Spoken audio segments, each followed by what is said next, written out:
You're listening to the Recovered Life Show, the show that helps people in recovery live their best recovered lives. And here is your host, Damon Frank. And welcome back to the Recovered Life Show. I am pleased to be joined today by Dr. Gluss, clinical psychologist and addiction expert. How you doing today, Dr. Gluss? I'm doing great, Damon. It's good to see you again. Great to see you. And just for the people listening here, I always refer to Dr. Gluss as Dr. G. That's how I know him. So if I say, hey, Dr. G, what about this? What about that? That's what I'm talking about. That's great. As long as you don't call me those other names that you sometimes call me, I'm good with it. I'm going to try to refrain because, I don't want the listening audience to go through all of that. But I'm so glad to have you. I've wanted to have you on the show for a long time. You are an addiction therapist and clinical psychologist, and you have kind of seen it all in the field of addiction. And I wanted to have you on to talk about something that I know the recovered life community sometimes is confused about. And I've heard a lot of people in recovery confused about it. And it is the role of a therapist in addiction recovery. Can you kind of give us a little insight on this? Exactly, I know that people think what therapists do, but they might not totally be sure. Well, first of all, we all know this, Damon, that when it comes to recovery, it really does take a village. You have to get as many people around you as you can who are going to give you positive support. And everybody plays an important role. A coach, going to 12-step meetings, a nutritionist, whatever it is you need to do to get healthy is important. So my thoughts are, a therapist is someone that deals more, let's say, with the unconscious and tries to get you into the deeper issues that may have caused you to use substances, to use alcohol, a behavioral addiction. So we really want to dig deep and get into all that material and then be able to give you tools to be able to stay as sober and as recovered as possible. A coach gives you a little bit more of, inspiration, motivation, keeps you going, gives you goals that you have to reach. So a coach and a therapist can work perfectly together. The therapist tends to go into the unconscious. The coach takes that unconscious material, and then they help keep you motivated, help keep you focused. So to me, it's a great team. Yeah, it's interesting because when you look at recovery, when you look at people that are coming in and deciding, hey, I think that I want to get sober, we think of 12-step groups, but a lot of people kind of have the realization, that aha moment, if you will, Dr. G, sure, that they have an alcohol or drug problem or addiction problem through therapy, right? They might maybe in the back of their mind have an idea that something's up, but when they're actually sitting with a therapist and they're doing a session, they have that aha moment. Hey, I have an addiction issue. Right. And, when I'm working with a client, I like to, especially a client in addiction, in my mind, I do two things. I look at the person and I look at the disease, and I try to treat both, and treating both can be different. So when a person is deep into their disease, they may need a rehab. They may need a detox. We got to get them out of that process and back into who they are. And then therapy can be the most effective. So I work together on both levels. And, I don't understand this thought in the recovery community that you have to be mutually exclusive. Like you have to choose a coach or a program over therapy. I say, take the things that are going to make you the most powerful. Because we know this, Damon, a lot of times the addiction is a cause of a much deeper issue or an undiagnosed mental health condition like borderline personality disorder, bipolar disorder, a deep depression, any kind of personality disorder. So if we're not going to look at those aspects along with the, let's say, community, the insight that a 12-step program gives you, or a coach, it's going to be very hard to be successful. Absolutely. I'm so glad that you said that, because I do think that there is a stigma, especially old time 12-step groups. I know that there was a stigma to go to therapy. It's like, well, you have an alcohol problem. You're now in a 12-step group, and that should be a one and done. And, you know, what I love about what we've created with the Recovered Life show and the Recovered Life community is it's exactly what you said. Pick what actually works for you, right? What's going to make that impact. I love it. I think one of the things that I've noticed about therapy is that you can go a lot deeper and it's a lot more individualized than, let's say, a peer support group. Exactly. But you know what? Then a support group also can give you a sense of community. It can give you a sense of connection. A big issue for a lot of alcoholics or people doing drugs is that disease, what I call, and a lot of people call, the disease of isolation. And that doesn't necessarily mean that you're isolated alone, you know, at home. You could be isolated in your mind in a group of people. So learning how to attach, learning how to connect to other people, learning how to be social is so important in your recovery. And that's something that a lot of 12-step groups, other groups offer. Yeah. And then you layer it with the intensity that individual therapy can offer and the support. And then I believe you increase your chances of being successful and not relapsing.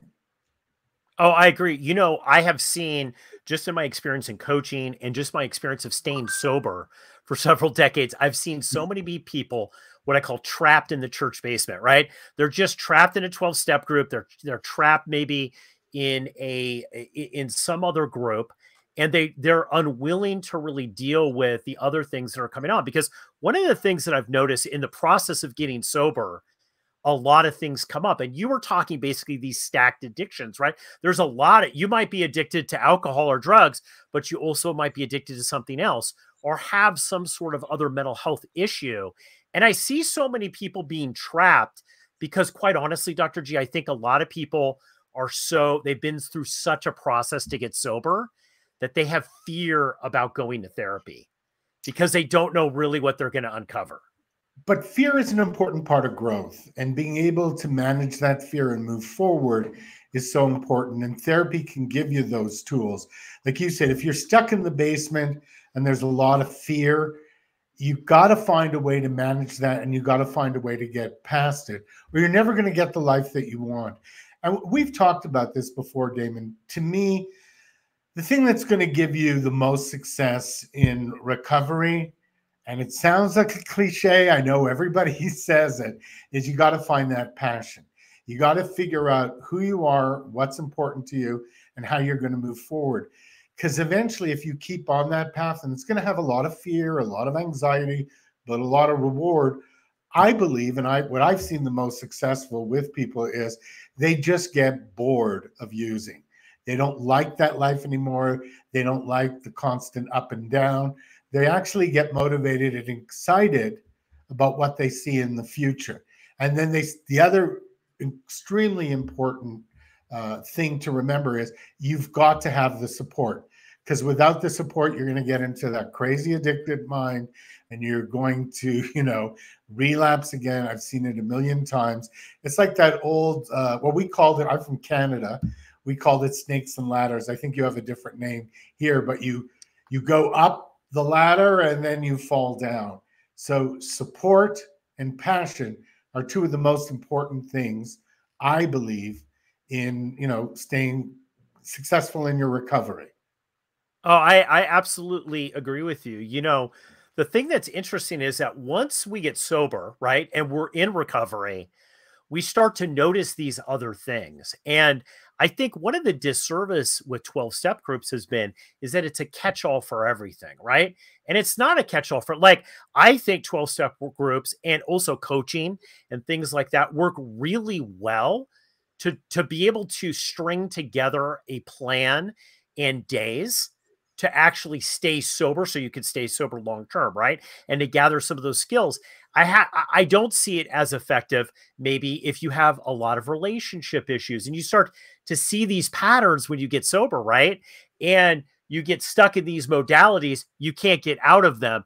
I think that's the big opportunity for therapy, is that you could dive a lot deeper into it. Could you tell us a little bit about what people can expect if they've never been to therapy. Maybe they're sober for 10 years, but there's still some of these issues that are going on. What can they expect in therapy? Yeah, let me just answer. I want to answer the first part of your question. Well, your statement. I want to comment on it. One of the things that happens to people a lot in recovery, especially at the beginning, is they go through this honeymoon phase and it's all amazing. They're never going to use again. And we've all seen, and that's great. But the real work happens when all the resistance comes up, all the fears. And a coach will face that. And many times I work with a lot of coaches. They get so frustrated because they'll say, I can't get the person to the next place. And in therapy, we have the ability to try to dig into the resistance. What's the resistance? Both, usually mentally, that's not allowing you to move forward with your coaching experience. So that's what I mean about both of them working together. So as far as what to expect in therapy, it's a funny thought. My first thought was a best friend, that you're going to create a relationship. It's going to be professional, but you're going to be able to tell your story in therapy without anybody judging you or commenting on it as far as in a judgmental way. But it's so important for people to find their narrative, to tell their story, to be able to hear what they've gone through. And then once you're able to establish that with a therapist that you trust, the therapist is going to be able to give you insight into why you've done what you've done, something that is very hard to do on your own. It's like going to a surgeon. It's like doing surgery on yourself. It's very difficult. So you get that insight, and then you start to process through that insight. And the insight will change when you're able to take the insight and put it into action and create life experiences that are going to, help you grow. It's just like if you were training as an athlete. You can do as much as you want in training, but eventually you're going to have to get on the field. And the therapist and the coach are going to work in two different ways to keep you on that field. And also both of them are going to give you some coping skills, life skills that are going to enable you to move forward. So it's an interesting dilemma is not the right word. It's an interesting situation. You have to create a dependency in order to eventually get independent. I love that. I like how you present that, because I think it's a lot less scary for people. And I know a lot of people that are in recovery, Dr. G, that really have wanted to go to therapy, but are afraid, right? They're afraid of maybe what they'll uncover might actually cause them to relapse and not come back, right? I've heard that a lot from people. And I love how you presented this as, this journey that you're going, and you're collecting these things that work. Listen, when we come back from this quick break, Dr. G, I want to dive into how to pick the right addiction therapist. Sure. Because I think that's what it's all about, right? Like, you want to pick the right one. You got to pick your best friend. It should be just absolutely. Like dating. So we're gonna get the secrets from the guy who does it, Dr. G, when we come back from this quick break. If you are newly sober, trying to get sober, or you've been sober for decades and are looking to take your sobriety to the next level, the Recovery Breakthrough 6-week transformation concierge coaching program might be right for you. Have Damon Frank and Christina Dennis build a custom roadmap to get you on the path to getting what you really need.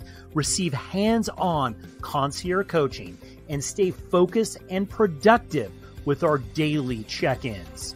If you're ready to experience your recovery breakthrough and start the journey towards the transformation you deserve, book a free get-to-know-you call today and find out what is possible in your recovery. To find out more about Recovery Breakthrough and to book your free call, go to recoveredlife.us. That's recoveredlife.us.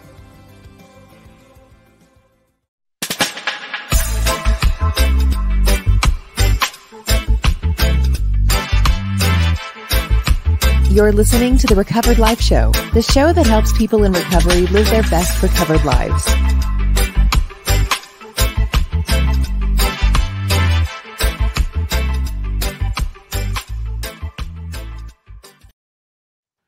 And we're back with Dr. G, clinical psychologist and addiction expert. Listen, before the break, Dr. G, we were talking about therapy and that decision that some people that might be listening to the show right now are saying, hey, you know what? I think I want to give therapy a try, but I don't know how to pick the right therapist. So I know this is a big question, Dr. G, but how do you do it? Well, I tell people to look at a few things. First of all, there's a lot of different kinds of therapists out there, and there's different levels of training. So it's good to understand what someone's background is. I'm not all of them, you can find good therapists no matter what level of training you've had. But there is a difference between a psychologist, marriage family therapist, a social worker. So, and a lot of them do therapy, but the training is different. So you may want to check out a few different people at the beginning and see who you connect with. So looking at someone's background training is very important, making sure they're licensed appropriately. The next thing I would do is, I joked with you, but I said it's like picking a best friend or going out on a date. You've got to be able to go into that room and see whether or not you feel comfortable with that person. If you're not feeling comfortable with that person, it's going to be very hard for you to open up and progress in your therapy. So monitor that. It's very important. Obviously, finances come into it. Therapy is a long-term treatment most of the time, not all the time. So try to do something that you can financially afford over a long period of time. Recently, Damon, I had someone call me and they said, Dr. G, I have a crystal meth addiction. I think I get 8 sessions on my therapy. Do you think you can cure me in 8 sessions? I said, no. And they said, well, how long do you think this is going to take? And I said, I have no idea, but I think 8 years is probably closer to the reality than 8 sessions. So yes. That's what I mean. It's a lifetime. It really is a lifetime relationship. I have had patients be with me for years, then leave, then come back.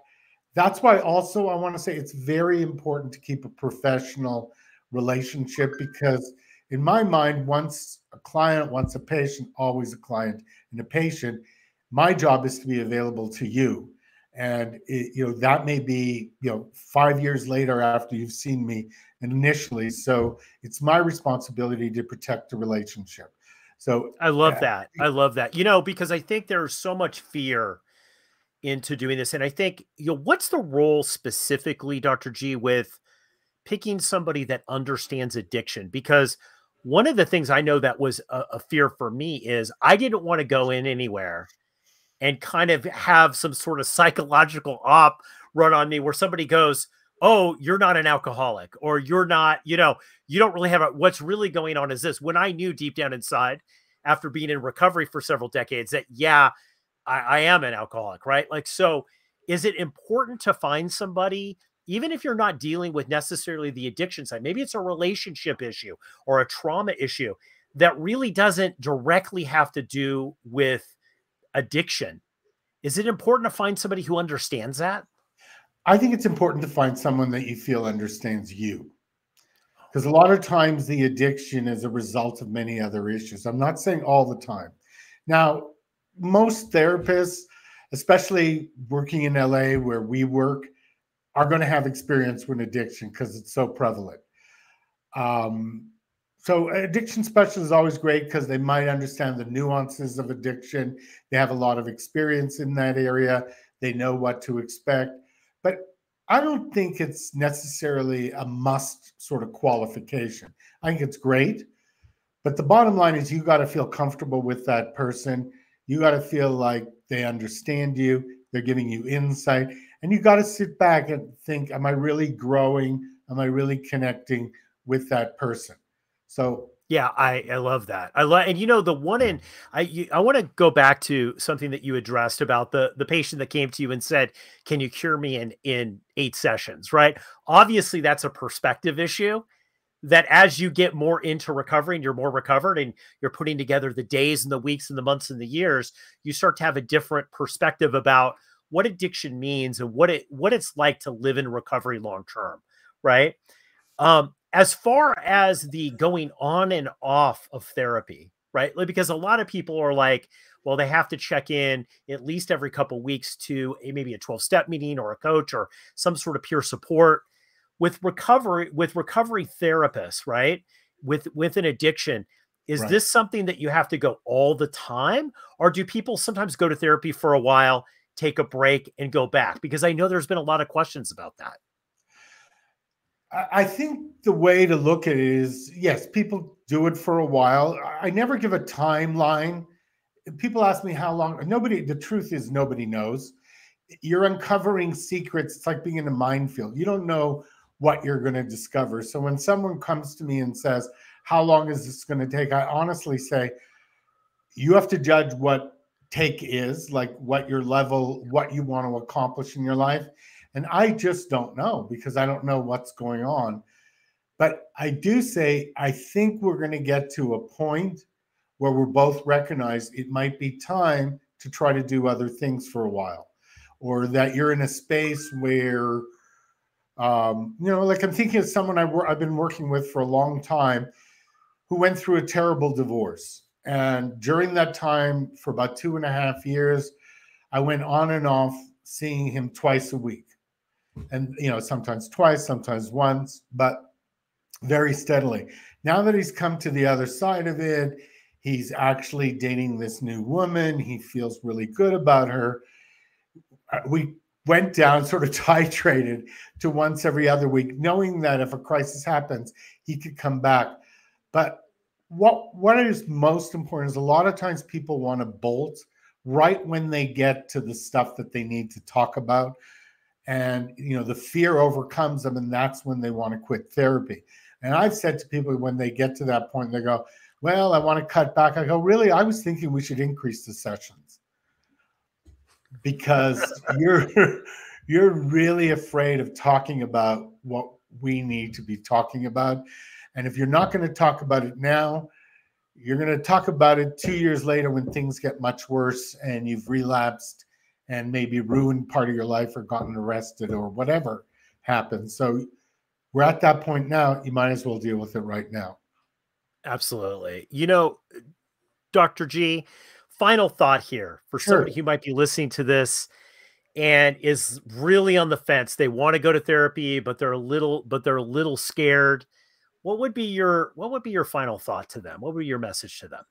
Give yourself permission to have the experience of therapy. Do it for a few months and then see how you feel.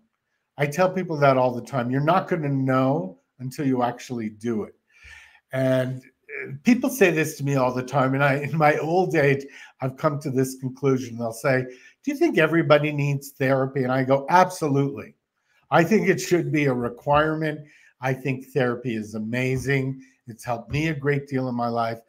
I think if you find a skilled professional who is licensed appropriately, it could change your life dramatically, along with all the other tools that we've talked about, Damon.